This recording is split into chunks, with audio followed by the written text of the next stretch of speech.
তাহলে ionisation energy পর্যায় সারণী বরাবর বাম দিক থেকে ডান দিকে কিরকম পরিবর্তন হয়।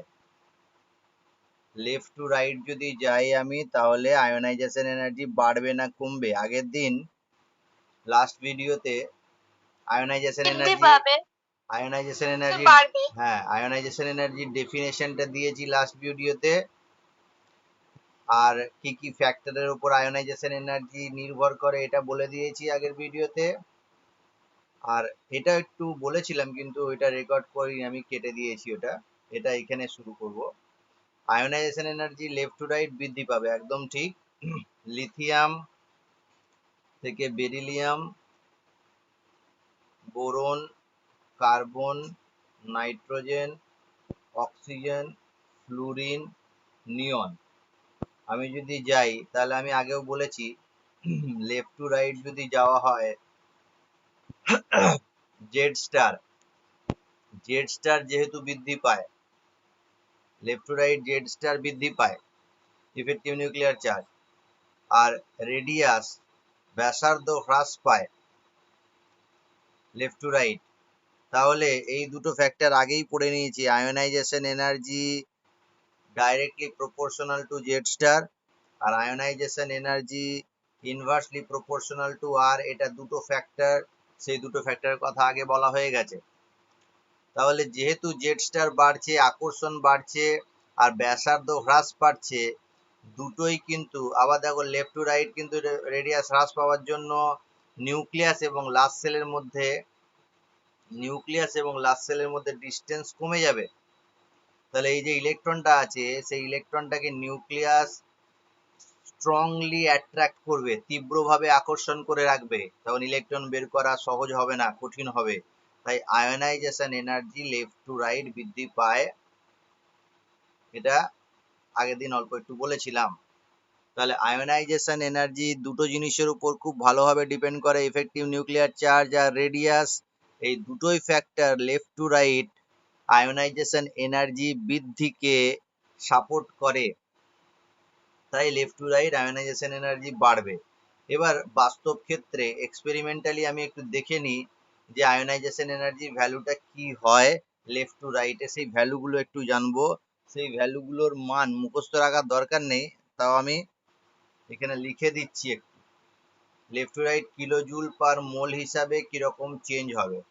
লিথিয়ামের ক্ষেত্রে আয়নাইজেশন এনার্জি হচ্ছে 520। আগের দিন এটা বলেছিলাম, ভিডিওটা রেকর্ড করেছিলাম কিন্তু পুরোটা করিনি বলে আবার নতুন করে করছি। 520। বেরিলিয়াম হচ্ছে 899, 899। বোরন হচ্ছে 801।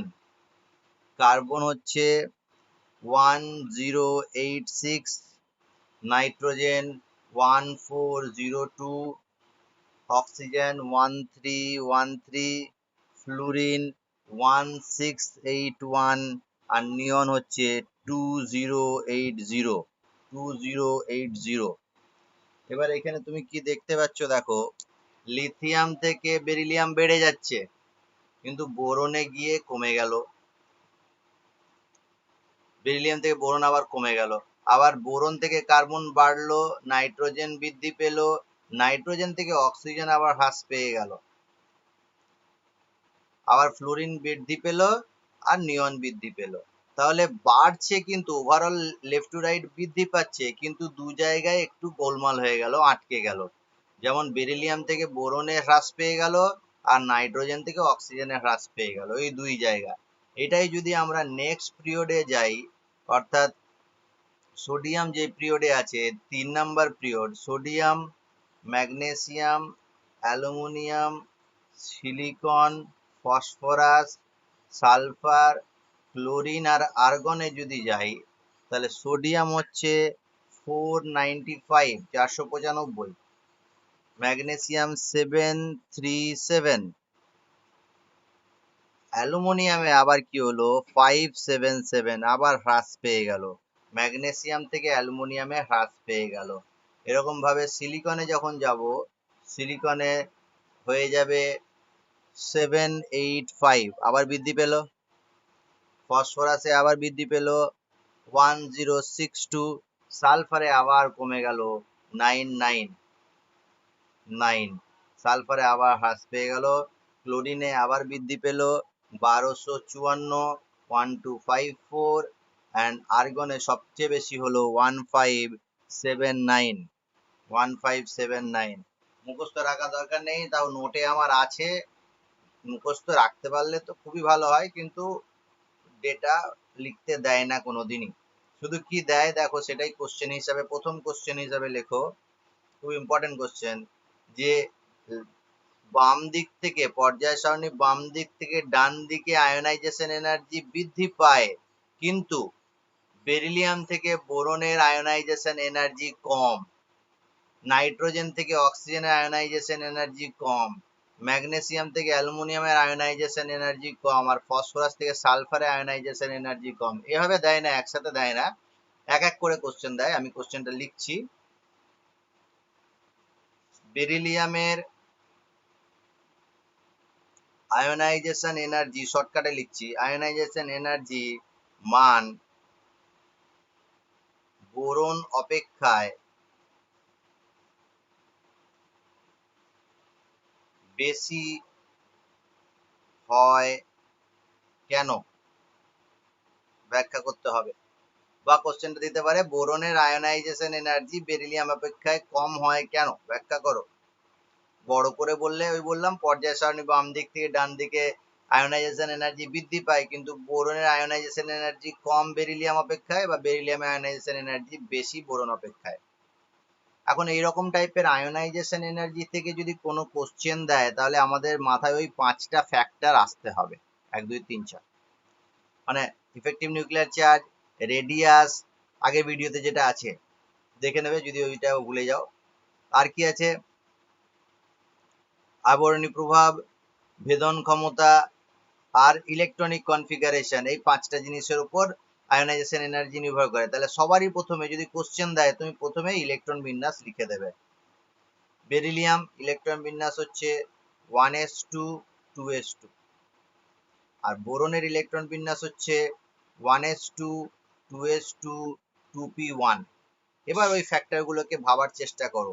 বেরিলিয়াম থেকে বেরিলিয়াম প্লাসে যাওয়া মানে কি, এইখান থেকে ইলেকট্রন বের করা 2s থেকে, আর বোরন থেকে বোরন প্লাসে যাওয়া মানে কি 2p থেকে ইলেকট্রন বের করা। এবার বেরিলিয়ামের ionisation energy, ionization energy of beryllium greater than ionization energy of boron হচ্ছে কেন, একটু বলো দেখি কোন ফ্যাক্টর দিয়ে ব্যাখ্যাটা হবে।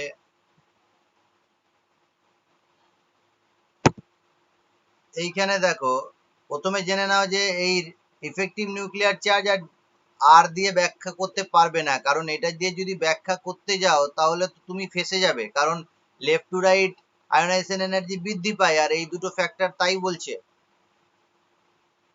কিন্তু এবার তুমি দেখো, একটা পয়েন্ট ছিল ইলেকট্রন বিন্যাস, এর ইলেকট্রন বিন্যাসে কি আছে, 2s2 ইলেকট্রন আছে লাস্টের সেলটা, এটা দেখো ফুল ফিল্ড, তাই না, ফুল ফিল্ড অরবিটাল, s অরবিটাল ফুল ফিল্ড। আর এইখানে কোথা থেকে ইলেকট্রন বেরোচ্ছে, 2p থেকে, 2p টা তো আংশিক পূর্ণ, পার্সিয়ালি ফিল্ড। তাহলে এটা তো সুস্থায়ী ইলেকট্রন বিন্যাস, আর এটা তো সুস্থায়ী নয়, বরং বোরন থেকে একটা ইলেকট্রন বেরিয়ে গেলে সে সুস্থায়ী ইলেকট্রন বিন্যাস পাবে। তাহলে তুমি কি বলবে, বেরিলিয়াম এর ইলেকট্রন বিন্যাস হচ্ছে 1s2 2s2, যেটার ফুলফিল একটা ইলেকট্রনিক কনফিগারেশন, সুস্থায়ী একটা ইলেকট্রনিক কনফিগারেশন। বোরনের ইলেকট্রন বিন্যাস 1s2 2s2 2p1, এই 2p1টা হচ্ছে আংশিক পূর্ণ একটা ইলেকট্রন বিন্যাস, এটা অতটা বেশি সুস্থায়ী নয়। তাই 2s থেকে ইলেকট্রন বের করতে বেশি শক্তির প্রয়োজন হবে তুলনামূলক, 2p1 থেকে ইলেকট্রন বের করতে কম শক্তি প্রয়োজন হবে, কারণ এইটা ইলেকট্রন বেরিয়ে গেলে ও সুস্থায়ী ইলেকট্রন বিন্যাস পাবে, তাই ছাড়তে চাইবে। আর একটা ফ্যাক্টর আছে, সেটাও বলে দিই, যেহেতু তোমরা ভালো করে পড়োনি তাই বলতে পারছো না আজকে। এস অরবিটালের ভেদন ক্ষমতা বেশি। এস অরবিটালের ভেদন ক্ষমতা বেশি। ভেদন ক্ষমতা মানে আগের দিন বলেছি যে যত বেশি নিউক্লিয়াসের কাছে থাকে তার ভেদন ক্ষমতা বেশি হয়। তাহলে এস অরবিটাল নিউক্লিয়াসের বেশি কাছে থাকে, আর পি অরবিটালের ভেদন ক্ষমতা কম।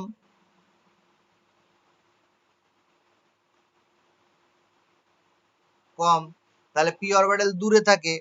তাহলে একবারে যদি অ্যান্সারটা দিই তাহলে আমাকে বলতে হবে বেরিলিয়ামের ক্ষেত্রে 2s অরবিটাল ফুলফিল্ড এবং বেশি ভেদন ক্ষমতা সম্পন্ন। এখান থেকে ইলেকট্রনকে অপসারিত করতে অধিক শক্তির প্রয়োজন হয়। অপরদিকে বোরনের শেষ কক্ষ 2p1 যেটি আংশিক পূর্ণ বা অপূর্ণ এবং কম ভেদন ক্ষমতা সম্পন্ন, এখান থেকে ইলেকট্রন বের করা সহজ হবে।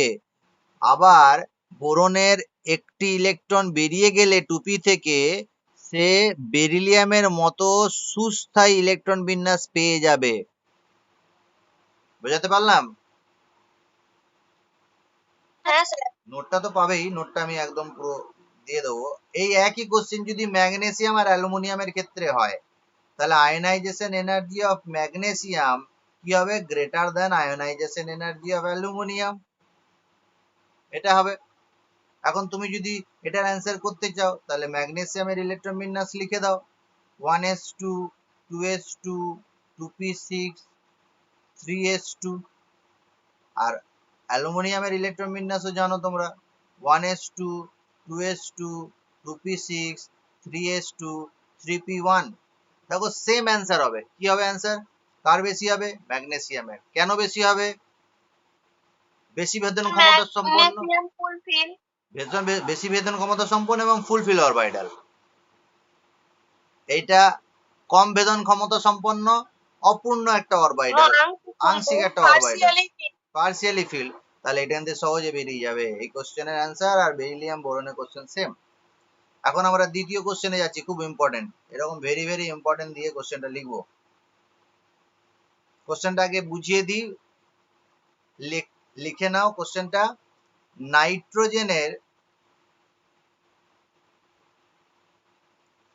ফার্স্ট আয়োনাইজেশন এনার্জি, প্রথম আয়নায়ন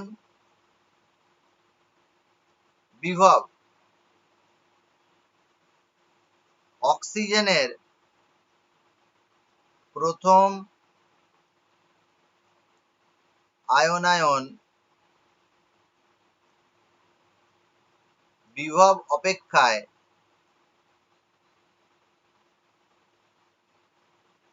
বেশি। লিখেছি কোশ্চেনটা? নাইট্রোজেনের ফার্স্ট আয়োনাইজেশন এনার্জি অক্সিজেনের ফার্স্ট আয়োনাইজেশন এনার্জি অপেক্ষায় বেশি। একটু জায়গা ফাঁকা রাখো, মানে যদি বলি ভাষায় এটা ভাষায়, আর যদি সিম্বলিক আমি রিপ্রেজেন্ট করি তাহলে এটা যে আয়োনাইজেশন এনার্জি নিচে দিয়ে দিলাম 1। তাহলে first ionization energy of nitrogen greater than first ionization energy of oxygen. দেখো তাই দেখতে পাচ্ছ, নাইট্রোজেন হচ্ছে ionization energy 1402 kilojoule per mole, আর অক্সিজেন হচ্ছে 1313 কিলোজুল পার মোল। তাহলে এটার অ্যান্সার আমি যখন দেব তাহলে আমি ইলেকট্রন বিন্যাসটা লিখি, নাইট্রোজেন থেকে নাইট্রোজেন প্লাস হবে, এটা গ্যাসীয় অবস্থায় আছে, এটা গ্যাসীয় অবস্থায় আছে। ইলেকট্রন বিন্যাস হচ্ছে 1s2 2s2 2p3। আর নিচে দিলাম অক্সিজেন, অক্সিজেনের ইলেকট্রন বিন্যাস হচ্ছে 1s2 2p4। এখানে অক্সিজেন প্লাসে যাবে। এবার দেখো নাইট্রোজেন থেকে নাইট্রোজেন প্লাসে যাওয়া আর অক্সিজেন থেকে অক্সিজেন প্লাসে যাওয়া, কোনটাতে বেশি এনার্জি প্রয়োজন হবে ইলেকট্রন বের করতে বলো?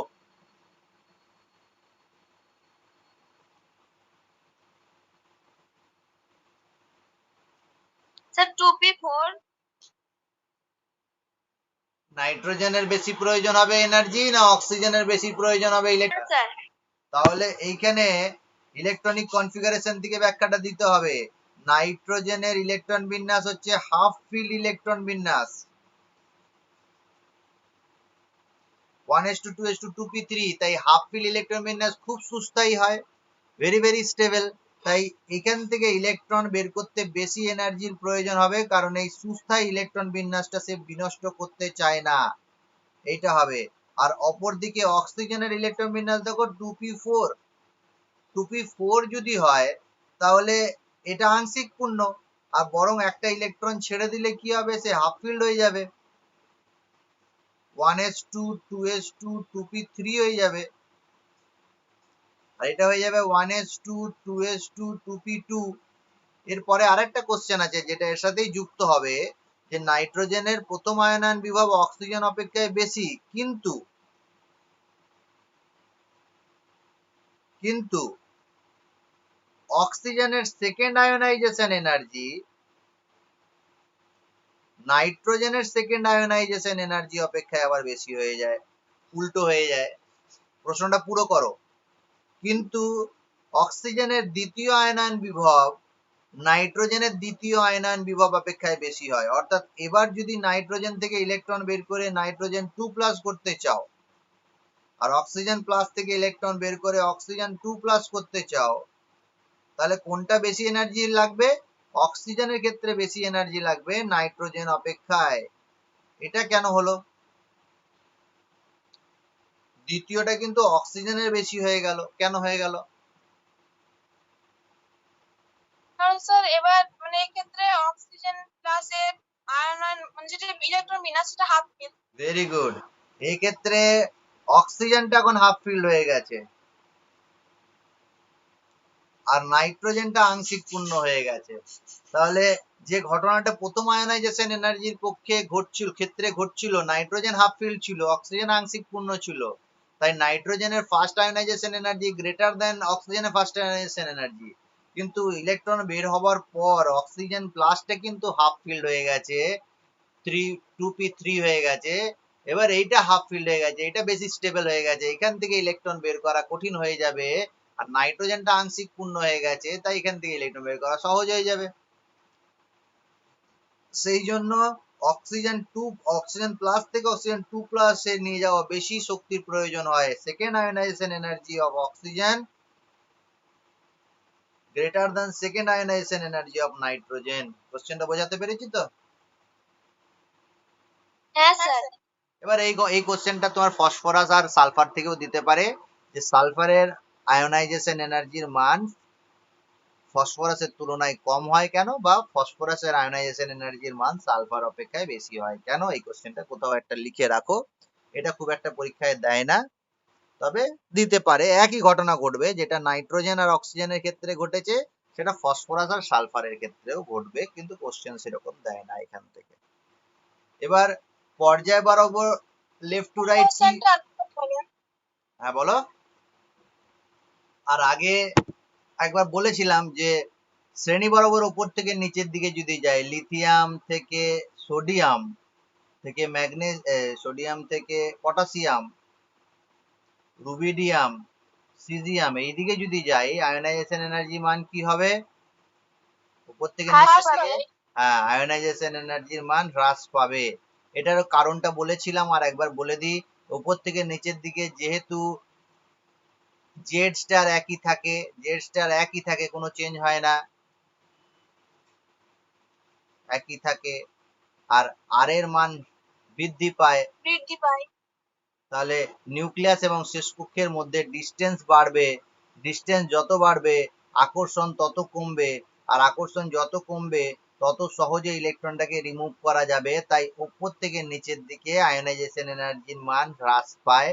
যেমন একটা এক্সাম্পল এখানেই দেখতে পাচ্ছ চোখে, লিথিয়ামের হচ্ছে 520, সোডিয়ামের হচ্ছে 495, তার মানে কমে গেছে। এরপরে আবার যখন পটাশিয়ামে যাব আরো কমবে, রুবিডিয়াম সিজিয়ামে যাব আরো কমতে কমতে যাবে। এখান থেকে সেরকম কোনো কোশ্চেন দেয় না, শুধু এইটুকু জেনে রাখো যে উপর থেকে নিচের দিকে আয়োনাইজেশন এনার্জির মান কমে, আর কেন কমে সেটার কারণটা জেনে নিলেই হবে। বলে দিলাম ছোট করে, রেডিয়াস আর ইফেক্টিভ নিউক্লিয়ার চার্জ দিয়ে ব্যাখ্যাটা হবে, আর আগের দিন নোটে আমি এটা দিয়ে দিয়েছি।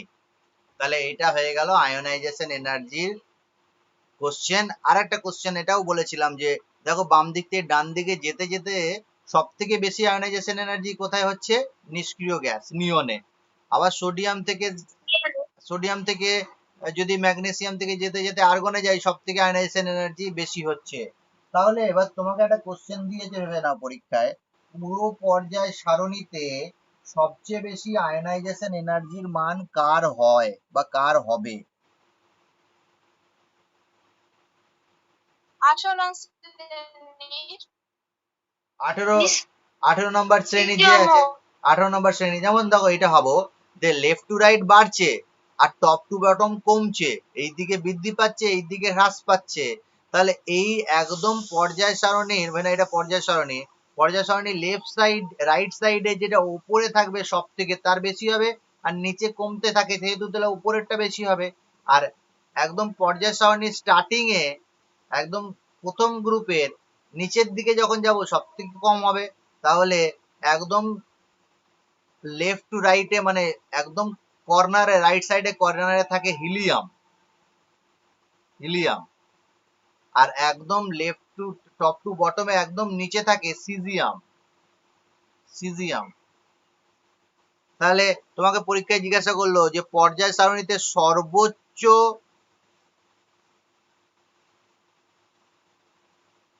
সর্বোচ্চ আয়োনাইজেশন এনার্জি কার আর সর্বনিম্ন আয়োনাইজেশন এনার্জি কার?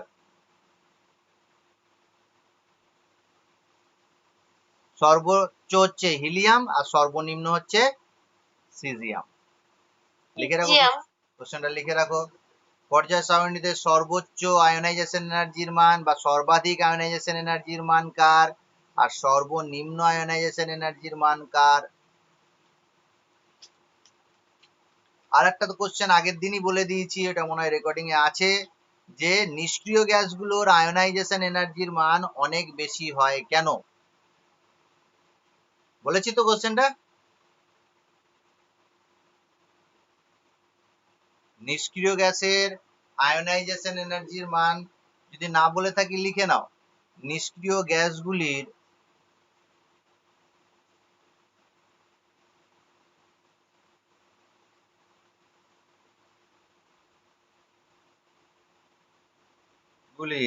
আয়নায়ন শক্তি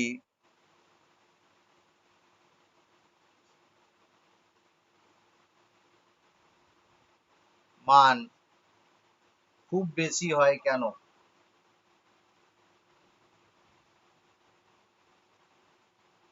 ব্যাখ্যা করতে পারবো?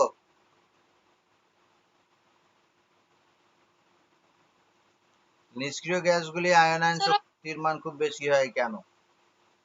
ব্যাসার্ধ এইগুলো দিয়ে ব্যাখ্যা করতে হবে।